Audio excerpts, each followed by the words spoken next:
ABC Kinderteach presents Goodnight Opus, written by Berkeley Breathe.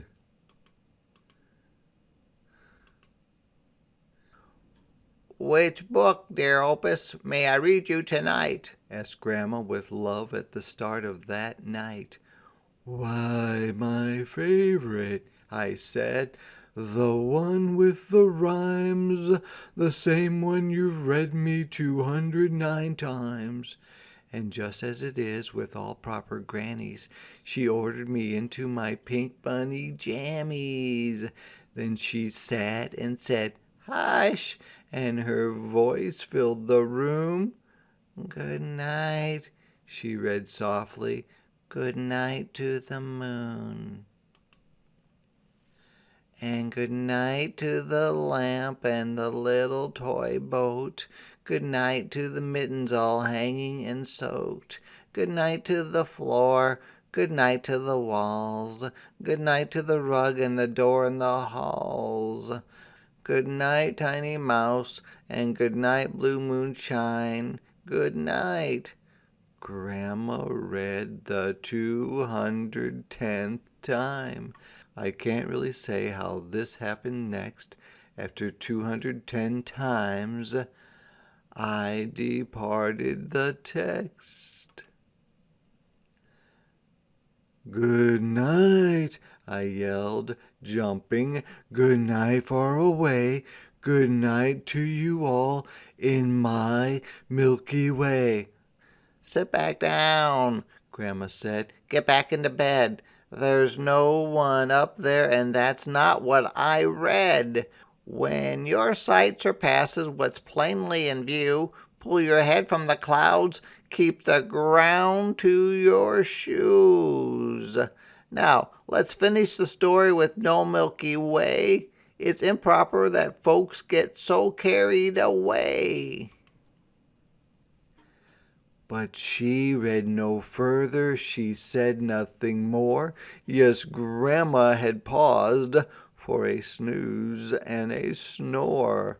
Now I take full blame for all that came next, for I continued the story, but departed the text.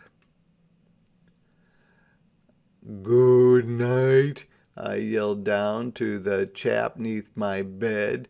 "Good night to you, big-nosed, blue-footed biped.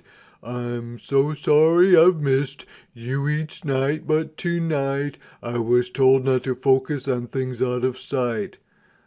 "Yes, good night," said the beast with the toes taffy blue. "I've been here for years and not noticed you. Let's finish your story and get carried away. We'll wish them good night in that far Milky Way." My friend winked to me as his voice dropped to whispers. "Let's go there ourselves. Wish it right to their kissers." Team's what we need." That's just what I said, so he signed up my pillow and gave him a head. But what of dear Grandma? There's no need to tell her. We hoisted and snuck her down to the fruit cellar. She'd hear nothing there as she snored in her slumber comfy and snug under tons of cucumber. Our crew was complete, my Milky Way team. We boarded our Milky Way flying machine. Powered by dreams with some blue-footed help, we launched from the roof and let out a yelp. "Good night to the city. Good night, all you people." Then we sideswiped a kitty and shortened a steeple. We flew past a fairy in need of some sleep. She spent the whole night just collecting old teeth. They rose to her girdle and covered her feet. There were heaps upon heaps, 2,000 feet deep. "Good night," we yelled down, and she waved us over.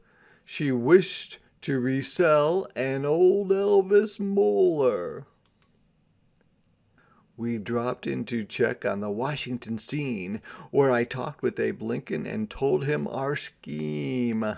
He said he himself had chased a few dreams, but now that he's marble, he wished for small things.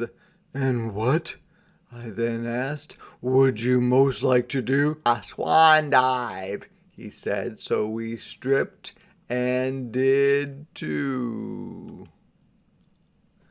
We flew past the sailors of Blue Mist Lagoon, where for 10,000 years they've fished for the moon. They've seen it up there and they just want to hook it. They dream that one day they might baste it and cook it. Good night, I called down. We'd help, but we're late. We're off to the stores. And they yelled, bring some bait. We flew through the clouds, and that's where we met all those wonderful folks aboard that big jet. We yelled them good night till our faces turned purple, but theirs turned to white like they'd swallowed a gerbil. We haven't a clue as to what caused the scare. They slipped by quite nicely with inches to spare. Then we soared higher up till the whole sky was filled with lovable friends that the Milky Way spilled. There, all above us, 6 billion udders, no cow dads around, just milky cow mudders. Good night, I cried out. Good night, one and all. Then they served us ice cream for a Milky Way ball. 'Twas time to go home, and they wept and said no. Then they kissed us good night, all 6 billion or so. So there is the freshest of up to now tips. If you're due a cow smooch, avoid those cow lips. I found my way home and collapsed on the floor not long before Grandma showed up at the door. I told her all of what happened that night, that I stepped out for once and followed my sight, and that sometimes it's good that we look for a way to depart from our text and get carried away. For years I've thought back to how Grandma had listened to all the great things that I said she'd been missing.